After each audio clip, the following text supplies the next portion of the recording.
আসসালামু আলাইকুম ওয়া রাহমাতুল্লাহি ওয়া বারাকাতুহু। আজ আমি আপনাদের জন্য যারা 18তম শিক্ষক নিবন্ধন পরীক্ষা দিয়েছেন তাদের জন্য একটি ভিডিও বানিয়েছি। মিত্র, 18তম শিক্ষক নিবন্ধন পরীক্ষায় কম নাম্বারে চাকরি হবে, কারণগুলো জানতে ভিডিওটি এখানে সম্পূর্ণ দেখুন।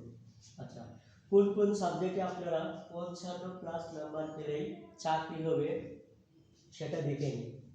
বাংলা, ইংরেজি, চারুকলা, ভৌত বিজ্ঞান, শারীরিক শিক্ষা, এই সাবজেক্টগুলোতে প্রচুর পরিমাণে শূন্যপদ রয়েছে।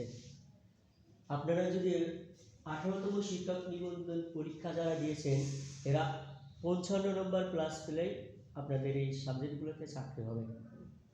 বাকি অন্য যে সাবজেক্টগুলো আছে সেগুলো তো আপনাদের একটু বেশি নাম্বার পাইতে হবে। আপনারা যদি একটু বেশি পান, 60+ পান বা 60 পান, তাহলে আপনাদের চাকরি হবে। চাকরি হওয়ার কারণগুলো হলো: 1, শূন্যপদ সংখ্যা অনেক বেশি। দ্বিতীয়ত, 1 থেকে 15তম শিক্ষক নিবন্ধন পরীক্ষার সনদধারিতা আপনাদের বাতিল। তৃতীয়ত, 16 থেকে 17তম শিক্ষক নিবন্ধন পরীক্ষার্থী প্রায় সকলেই চাকরি হয়ে গেছে। চতুর্থ, মোট পরীক্ষার্থী ছিল 2,51,170 জন। আপনাদের এই 18তম শিক্ষক নিবন্ধনে পরীক্ষা দেয়নি অনেক পরীক্ষার্থী। এখানে আপনাদের একটা বিশাল সুযোগ রয়েছে। পরীক্ষায় দেয়নি আপনার 64,409 জন। তাহলে আপনার পরীক্ষা দিয়েছেন কতজন? 1,86,761 জন।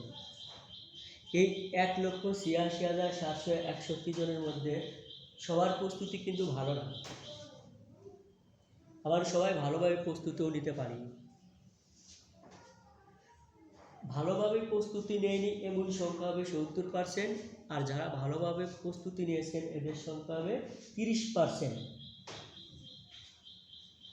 তার মানে আপনার এই 30% পরীক্ষার্থীদের সাথে আপনাদের কম্পিটিশান হবে। যারা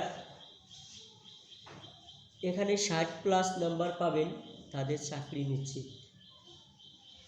ভিডিওটি ভালো লাগলে সাবস্ক্রাইব করে দিন।